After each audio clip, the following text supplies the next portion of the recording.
J'étais particulièrement impressionné de l'engagement fort de la Chine et aussi qui est basé sur un respect mutuel. C'est dans tous les domaines de la coopération. Moi, je suis particulièrement intéressé par le digital et j'étais content de voir que le numérique ou le digital fait partie des perspectives de collaboration. Et une chose qui m'a aussi particulièrement impressionné, c'est le 0%.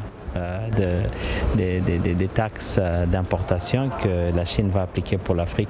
Cela veut dire simplement que l'Afrique est fortement engagée et pour nous c'est un signal très fort que nous ramenons. C'était un moment favorable pour savoir la vision que la Chine a vis-à-vis de l'Afrique, mais aussi la vision que l'Afrique a vis-à-vis de la Chine par rapport aux échanges culturels, économiques et sociaux. On a fait des accords, des protocoles signés, en particulier comme dans le miel. Avant, le Rwanda ne pouvait pas exporter le miel en Chine. Mais aujourd'hui, il y a eu des accords déjà, le protocole a été signé après autant d'années, il y a eu des vérifications et tout. On est très confiant que les résultats vont être très positifs et que les accords vont avoir des fruits positifs par rapport à nos deux pays, aux intérêts des deux pays. Le FOCAC 2024, c'est un succès éclatant.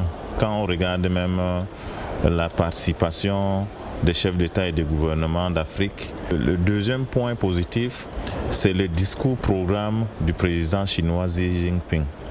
Il a lancé un programme en 10 points.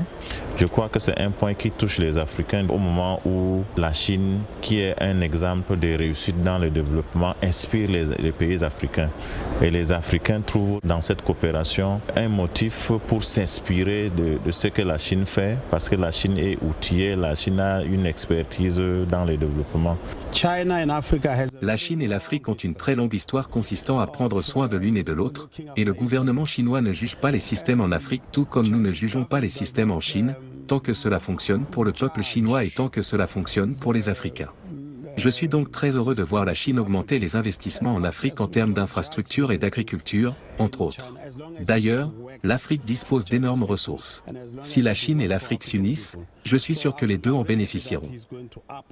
Le FOCAC, pour moi et pour tous les Rwandais qui sont venus ici, c'est une plateforme parfaite pour améliorer la coopération en cours entre les Rwandais et nos homologues chinois.